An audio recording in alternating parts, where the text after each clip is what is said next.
Merci de regarder RTI 1. Bonsoir à tous. Ce soir, dans l'actualité, le président de la République s'est entretenu ce mercredi avec son homologue éthiopienne, Mme Saleh Work Zewde, présente à Abidjan dans le cadre du forum sur l'investissement en Afrique. Le chef de l'État a aussi échangé avec le tout nouveau ministre des Affaires étrangères du Tchad.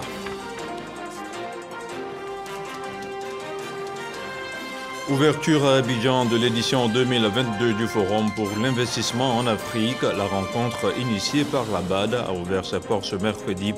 Une ouverture officielle en présence du vice-président de la République et des présidents du Ghana, de l'Éthiopie et du Zimbabwe. C'est une rencontre qui vise, entre autres, l'exploitation des approches du gouvernement ouvert en vue d'un renforcement de la prestation des services publics. Présent à Marrakech, le président de l'Assemblée nationale a partagé l'expérience de la Côte d'Ivoire en la matière. Adama Bictogo a mis l'accent sur les meilleures pratiques dans le domaine de l'innovation numérique, l'accès à la justice et la participation civique. Voilà pour les titres. Merci de regarder RTI 1. La présidente de la République fédérale d'Éthiopie est à Abidjan. Mme Saleh Work Zewde a été reçue par le chef de l'État, le président Alassane Ouattara. On regarde le compte-rendu de Viviane Aïma. Présente à Abidjan dans le cadre de la 3e édition du Forum pour l'investissement en Afrique qui s'est ouvert ce mercredi 2 novembre, la présidente de la République fédérale d'Éthiopie, Saleh Work Zewde, a été reçue ce mercredi même au palais présidentiel par le président de la République Alassane Ouattara.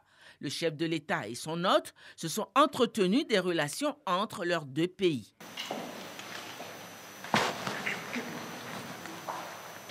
Mesdames, Messieurs, voilà, nous avons le grand honneur de recevoir Madame la Présidente de la République fédérale d'Éthiopie, qui est une amie de notre pays et une amie de la sous-région, qui connaît bien notre sous-région, parce que quand elle était ambassadeur au Sénégal, moi j'étais gouverneur. Donc c'est une amie qui nous rend visite. Et, Madame, je suis très honoré que vous ayez pris le temps à l'occasion de ce forum organisé par la Banque africaine de développement, de venir nous saluer.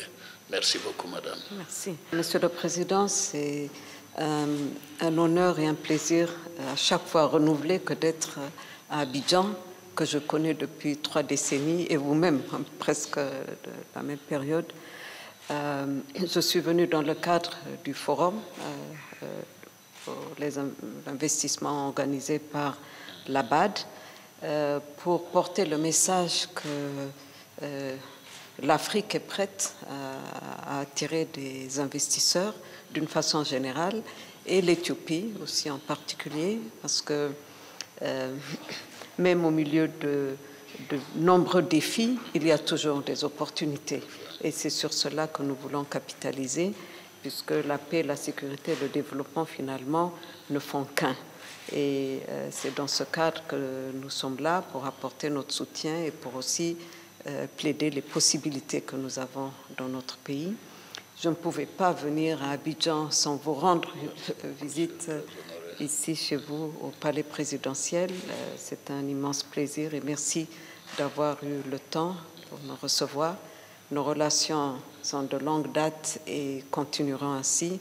Vous pouvez compter sur notre détermination et nous œuvrerons pour les consolider davantage, vu maintenant avec la ZLECA et tout ça, qu'il nous faut un échange intra-africain beaucoup plus intense. Merci beaucoup, Monsieur le Président, et j'espère vous revoir bientôt. Élu au suffrage indirect pour un mandat de 6 ans, l'Éthiopie étant un régime parlementaire, Saleh Work Zewde est depuis le 25 octobre 2018 présidente de la République fédérale d'Éthiopie. Également présent à Abidjan, le chef de l'État ghanéen, le président Nana Akufo-Addo, a aussi échangé avec le président Alassane Ouattara. Le compte-rendu complet de Jérôme Kofi Aboulin dans nos prochaines éditions d'information. Passé les difficultés économiques liées à la Covid-19, plusieurs chefs d'État prennent part à Abidjan à la 3e édition du Forum pour l'investissement en Afrique. Ce mercredi, c'est le vice-président de la République, Timoko Mélié Koné, qui a ouvert officiellement les assises. Le point de la rencontre avec Viviane Aïma. Après 2 précédentes éditions organisées en Afrique du Sud, Abidjan a été choisi pour abriter la 3e édition du Forum pour l'investissement en Afrique qui s'est ouvert ce mercredi 2 novembre pour refermer ses portes le 4 novembre prochain. Ainsi, pendant 3 jours, gouvernants et opérateurs économiques du continent africain discuteront affaires avec des investisseurs internationaux et des grands groupes bancaires et effectueront des transactions. C'est l'objectif de ce forum initié par la Banque africaine de développement et son président, Akinwumi Adesina. Cette 3e édition enregistre d'ailleurs la participation de 8 grands groupes bancaires internationaux de développement. À la cérémonie d'ouverture ce mercredi matin, on notait la présence de plusieurs chefs d'État et de gouvernement qui sont des acteurs clés du développement de leurs États respectifs. Les présidents du Ghana, du Zimbabwe, de l'Éthiopie, les vice-présidents du Libéria, de la Tanzanie, de la Côte d'Ivoire, les premiers ministres du Mozambique, du Cap-Vert, de la Côte d'Ivoire, ainsi que celles de nombreux opérateurs privés. C'est dire l'importance stratégique de ce forum d'investissement pour le continent africain. Confrontés à un environnement économique mondial et des marchés de capitaux des plus difficiles, les pays africains ont plus que jamais besoin de ressources importantes pour financer les projets transformateurs à même de bâtir leur résilience et leur durabilité. Et ce, dans tous les secteurs vitaux tels que l'agriculture, l'énergie, la sécurité, les infrastructures et j'en passe.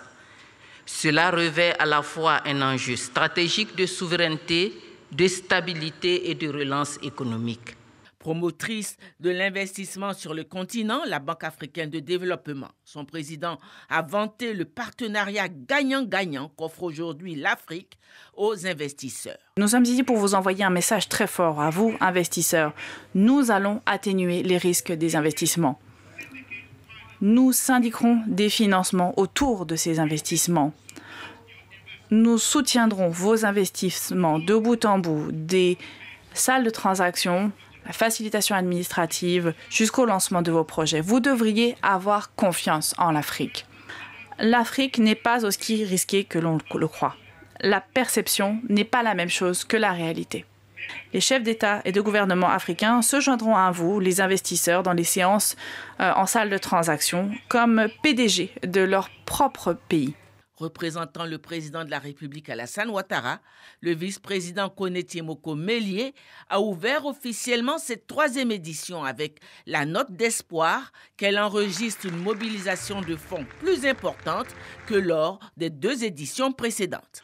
La présence des chefs d'État et de gouvernement à cette rencontre, aux côtés des différents investisseurs africains et internationaux, est l'une des preuves de notre détermination à créer ensemble un environnement économique favorable à la réalisation des investissements nécessaires pour accélérer la transformation du continent africain.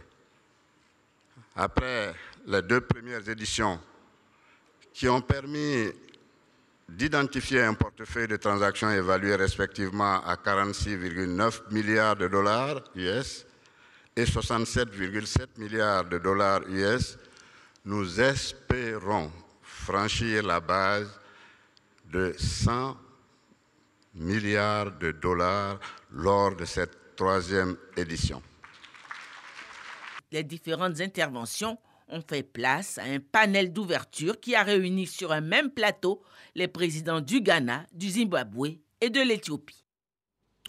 Autre sujet très important de ce rendez-vous de l'investissement sur le continent, l'autoroute Lagos-Abidjan ou encore Abidjan-Lagos. À ce jour, près de 15,6 milliards de dollars d'intérêts d'investissement ont été obtenus pour la construction de cette ligne. Une ligne qui devra assurer plus de 75% des échanges commerciaux en Afrique de l'Ouest en contribuant à stimuler la croissance, le commerce et les investissements dans la région. En marge de l'ouverture du forum, le Premier ministre Patrick Achi a pris part à une séance de travail aux côtés du président ghanéen. Les échanges ont porté sur le point clé de l'emplacement du secrétariat du projet et c'est la Côte d'Ivoire qui a été désignée pour accueillir l'infrastructure. Sur le sujet, je vous propose d'écouter la réaction du chef du gouvernement. Cette décision est extrêmement importante parce qu'à partir de ce moment-là, tout va aller très rapidement les équipes vont se mettre en place. Et je crois que dans quelques années, nous aurons le bonheur d'inaugurer cette autoroute, l'une des plus importantes du continent africain, qui représente près de 75% des échanges de la CEDEAO et qui va être certainement un des actes économiques les plus importants qui a été pris au cours de ce dernier cinquantenaire. Donc nous sommes extrêmement heureux que cette décision ait pu être prise. Et bien sûr, nous remercions tous les chefs d'État qui sont tout au long de ce tronçon, qui ont bien voulu localiser cette structure à Abidjan. Et je vous le disais également en ouverture de cette édition, le président de l'Assemblée nationale est au Maroc, à Marrakech. Adama Bictogo a pris part ce mercredi à la journée parlementaire de la réunion régionale Afrique au Moyen-Orient. La rencontre était consacrée au partenariat pour un gouvernement ouvert. Adama Bictogo a présenté les efforts accomplis par la Côte d'Ivoire pour renforcer la bonne gouvernance. Plus de détails avec nos envoyés spéciaux, Mahama Traoré et Adama Sangaré. À la réunion régionale Afrique et Moyen-Orient du partenariat pour un gouvernement ouvert, les panels s'enchaînent. Les échanges sont essentiellement focalisés sur les thèmes de la transparence et de la bonne gouvernance, deux notions chères aux parlementaires dont l'implication dans la mise en œuvre du partenariat pour un gouvernement ouvert se veut essentielle. Dans nos différents pays, et cet agenda évidemment requiert plus de coordination, plus de synergie, plus de partenariat. Chers collègues, nos objectifs en matière de gouvernement ouvert peuvent être plus aisément atteints si une action est menée pour faciliter l'accès aux technologies de l'information et de la communication. Cette idée de vulgariser le numérique est vivement soutenue par Adama Bictogo, président de l'Assemblée nationale de Côte d'Ivoire. Dans le cadre de l'amélioration du cadre sanitaire de nos États, l'économie numérique peut, par le système numérique, intervenir dans le diagnostic des maladies, nonobstant les distances qui nous séparent dans nos États. L'économie numérique peut intervenir dans la formation professionnelle. Il est plus que jamais important que l'économie numérique devienne une vraie richesse pour l'Afrique, mais c'est surtout une opportunité. C'est pour cela que, pour notre agriculture, à travers donc l'instrument numérique, nous pouvons former nos jeunes à l'agriculture. Le président de l'Assemblée nationale de Côte d'Ivoire ne manque pas de rappeler les efforts consentis par son pays en faveur du partenariat pour un gouvernement ouvert. L'expérience de la Côte d'Ivoire dans le cadre de la mise en œuvre des deux premiers plans OGP Côte d'Ivoire, notamment ceux de 2016-2018 et de 2018-2020, a conduit à l'adoption de réformes et la réalisation d'actions concrètes telles que la participation de représentants de la société civile dans l'élaboration du budget, la conception et la réalisation du budget citoyen, l'élaboration du budget participatif dans quelques localités, la mise en place de sites en ligne de dénonciation des actes de corruption, notamment la plateforme Spatia. Et Adama Bictogo de souligner la responsabilité des parlementaires dans la réussite de ce plan, responsabilité découlant notamment de leur mission de contrôle et d'évaluation des politiques publiques. Retour à Abidjan avec les femmes diplomates et ambassadeurs qui renforcent leurs capacités. 3 jours durant, elles seront formées en négociation et en médiation dans les règlements de conflits. Une session de formation organisée par ONU Femmes et le ministère des Affaires étrangères. Un reportage de Laure Goretti commenté par Éric Goré. Négociation internationale et médiation dans les questions de règlement de conflits. Les femmes veulent changer la tendance. Illustration avec ces diplomates et ambassadrices de Côte d'Ivoire qui renforcent leurs capacités en la matière. À travers cette formation, l'ONU Femmes entend amener ces femmes à s'intéresser davantage à la médiation et au règlement de conflits. Nous voyons beaucoup de femmes médiatrices au niveau communautaire. On nous flatte énormément en disant que les femmes, ce sont les mamans de la nation. Ce sont celles qui donnent naissance et donc ce sont celles qui sont plus douces et qui sont à même de prévenir les conflits. Mais toujours est-il que nous ne sommes pas présentes aux tables de négociation. Prenant la parole au nom de Kandia Kamisoko Kamara, le secrétaire général du ministère d'État, ministère des Affaires étrangères et de l'intégration africaine, donne le sens de cette formation. Le présent atelier s'inscrit dans le cadre de la commémoration du 22e anniversaire de la résolution 1325 du Conseil de sécurité des Nations Unies, intitulée « Femmes, paix et sécurité », dont le but ultime était de répondre à la question fondamentale relative à la mise en place d'arrangements institutionnels efficaces. L'État de Côte d'Ivoire a entrepris plusieurs réformes législatives, réglementaires et institutionnelles avec pour résultat à court terme d'obtenir une société plus égalitaire, plus solidaire et plus inclusive. On se penche maintenant sur le point de la situation de la Covid-19.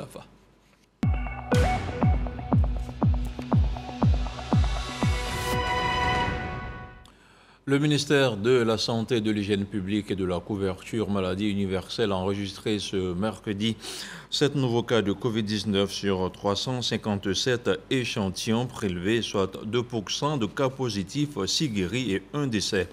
À la date du 2 novembre, la Côte d'Ivoire compte donc 87 788 cas confirmés, dont 86 946 personnes guéries, 828 décès et 14 cas actifs. Le nombre total d'échantillons est d'1 643 718. Le ministre de la Santé, de l'Hygiène publique et de la couverture maladie universelle invite toutes les personnes de plus de 12 ans à se faire vacciner. Il rappelle que la vaccination contre la Covid-19 est gratuite et volontaire. Le gouvernement apporte sa compassion aux familles des victimes des pluies diluviennes de la semaine dernière à Samo. Un brin de compassion également à Koumassi, campement où plusieurs membres d'une famille ont été retrouvés morts. Aux sinistrés, Miss Belmondo Dogo a offert près de 5 millions de francs CFA de vivres, de non-vivres et en numéraire. Le témoignage de Jean-Marie Djadji. Village de Samo, à l'est de la ville de Bonoua, dans la région du Sud Comoé. Ici, 84 familles ont répondu à l'appel de la ministre de la Solidarité et de la lutte contre la pauvreté, Belmondo Dogo. Ces ménages sont victimes des inondations dues aux pluies diluviennes survenues le mardi 25 octobre 2022 à Samo. Après des échanges, ils reçoivent de la part du gouvernement plus de 3 000 lots de vivres et de non-vivres et un soutien financier de plus de 2 500 000 francs CFA. C'est un acte de haute portée ressenti comme tel par les sinistrés et que nous admirons tous. Car ce n'est pas seulement le support matériel des dons qu'il faut retenir, mais encore le principe même de solidarité. La ministre Belmondo Dogo a réitéré la compassion du gouvernement tout en leur prodiguant des conseils. Recevez mes salutations chaleureuses et le yako fraternel du gouvernement pour ce que vous avez vécu du fait des pluies diluviennes. Si nous avons des zones ici à Samo qui ont été définies comme des zones à risque, je vais vous demander de quitter ces zones-là. Cap est mis sur la commune de Koumassi. Au quartier d'Ivo, la ministre est venue réconforter la famille des défunts Adi Ami et enfants retrouvés morts le vendredi 28 octobre dernier à Koumassi Campement.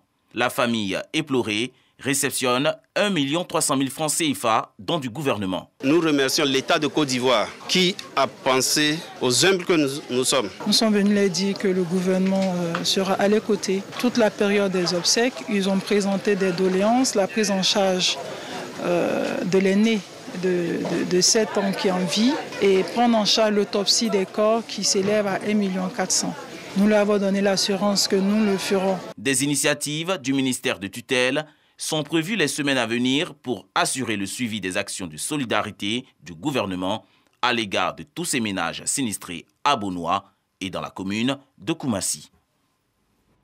On parle maintenant de politique. Membre du présidium du RHDP, le président du Sénat était dans la région d'Unzi, à Dembokro, Jano Kwadio Aoussou, a rencontré les animateurs politiques et les secrétaires départementaux nouvellement élus.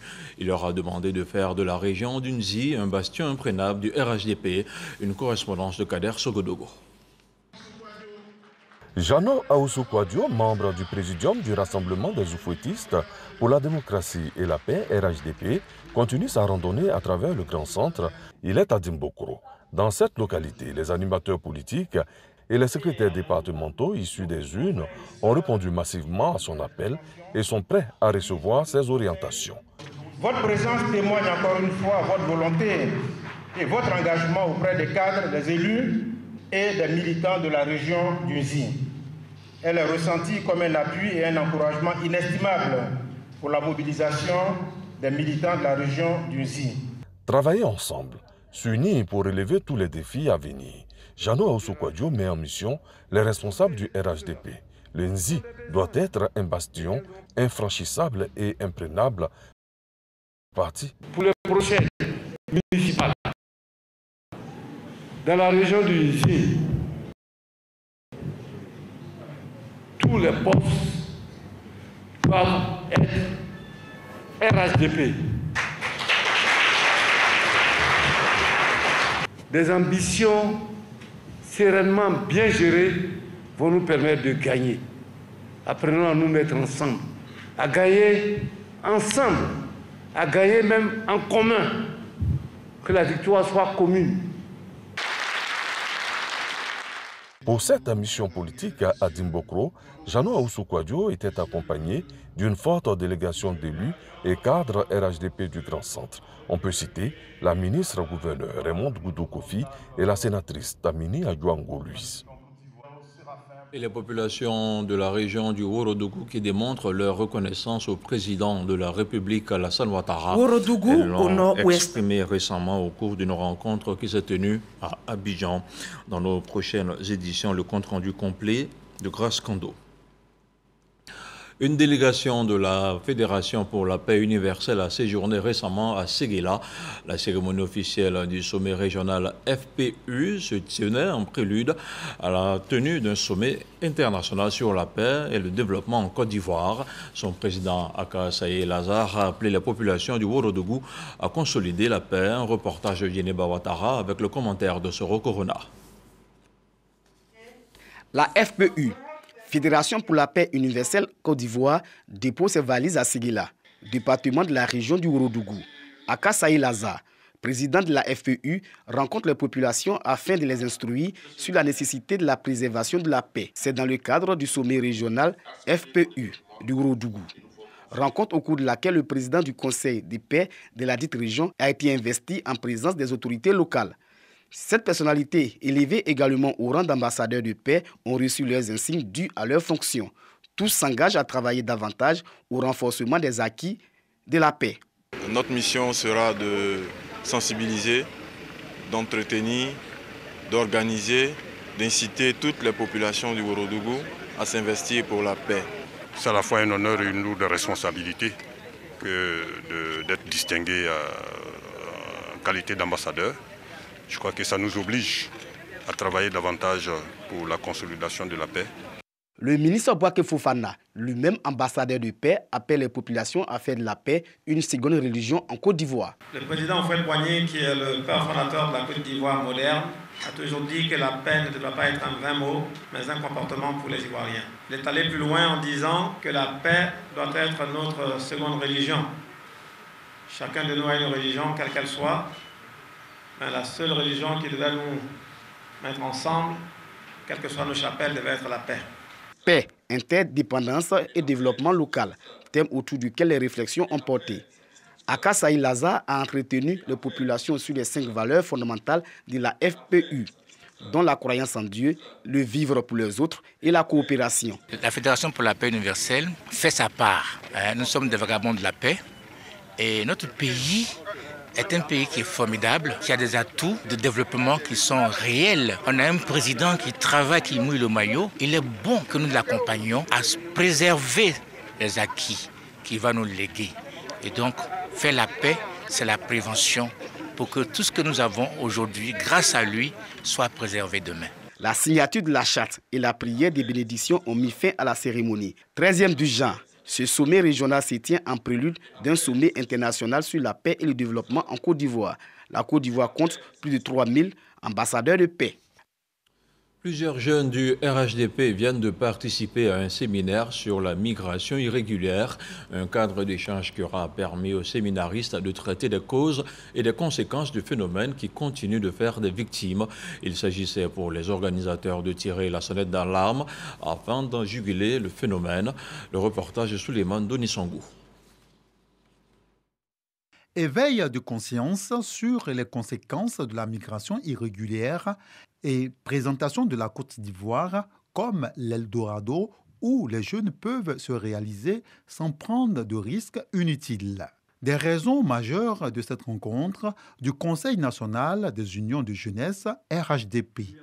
Cette structure veut ainsi contribuer à la lutte contre le phénomène de l'immigration clandestine. La migration, c'est une mauvaise chose. On ne peut que être à l'aise que chez soi. Des gens même courent pour venir chez nous, pendant que nous, on veut aller ailleurs pour chercher quoi. Il n'y a rien ailleurs. Restons chez nous pour le développement de notre Côte d'Ivoire. Nous avons constaté dans certaines zones que les jeunes vraiment s'adonnent à cette migration irrégulière. Nous sommes venus aujourd'hui leur donner des rudiments nécessaires pour que quand ils iront au niveau de les bases, pourront aussi apporter cet enseignement-là et permettre cette sensibilisation sur toute l'étendue du territoire national. Exhortant la jeunesse à s'engager dans la lutte contre la désinformation relative à la migration, l'expert fait des précisions. Il faut retenir que la migration n'est pas mauvaise en soi. La migration est une bonne chose, mais c'est la migration irrégulière avec toutes les conséquences négatives qu'elle entraîne et que l'État de Côte d'Ivoire, à travers le ministère des Affaires étrangères notamment, et la direction générale de la diaspora combat. Des Ivoiriens partaient par des voies détournées et donc en utilisant ces voies détournées-là, il y avait beaucoup de victimes. Cette rencontre d'échange et de réflexion a vu la participation de quelques jeunes migrants de retour. Un commentaire de Walter Amadou Ouattara, un mot de culture à présent après l'hommage au président de la République. Les femmes sont à l'honneur à l'Abissa. La journée de ce mercredi leur est dédiée afin de les valoriser en tant que garantes de la tradition. Nous relate ici Sachonayo. Les femmes, un pilier essentiel de la cohésion dans la société des Nzima Kotoko de Grand Bassam. Pour ce faire, chaque année, à l'occasion de l'Abissa, elles sont mises à l'honneur. Ce mercredi, la tradition est respectée. Malgré une forte pluie, les femmes sont valorisées à la place de l'Abissa au quartier France.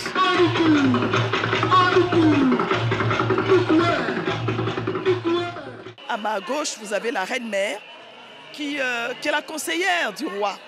En fait, les décisions que le roi prend en faveur de son peuple sont le plus souvent guidées par la reine-mère, par la femme, depuis de très très longues années. La diversité et le dialogue des cultures font bon ménage au cours de cette fête. Des femmes Nzima en tenue peul et le déguisement y afférent montrent l'ouverture du peuple Nzima aux autres.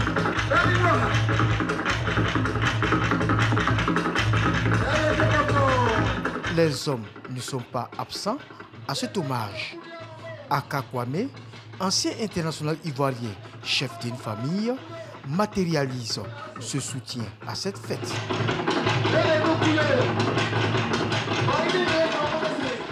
Il faut dire merci à la reine-mère et au roi pour réunir tous les Nzema. On dit que le 1er janvier, c'est pour les Nzema. Ça, c'est le 1er janvier. Donc nous sommes venus aujourd'hui pour nous éclater et honorer les femmes Nzema. Ce jeudi, la journée sera consacrée au cadre. Dans l'actualité hors de chez nous, la Russie a annoncé ce mercredi 2 novembre reprendre sa participation à l'accord sur les exportations de céréales ukrainiennes. Le Kremlin a en effet reçu des garanties écrites de la part de Kiev sur la démilitarisation du couloir utilisé pour leur transport. Sur Twitter, le coordinateur des Nations Unies pour l'initiative de céréales en mer Noire, le nom officiel de l'accord sur les exportations agricoles d'Ukraine, Amir Abdullah, a salué le retour de la Russie dans la mise en œuvre de l'accord afin de faciliter les exportations de céréales et d'engrais. Ici se referme cette édition préparée par l'ensemble de la rédaction de RTI 1. Merci de nous avoir suivis. Bonsoir et à demain.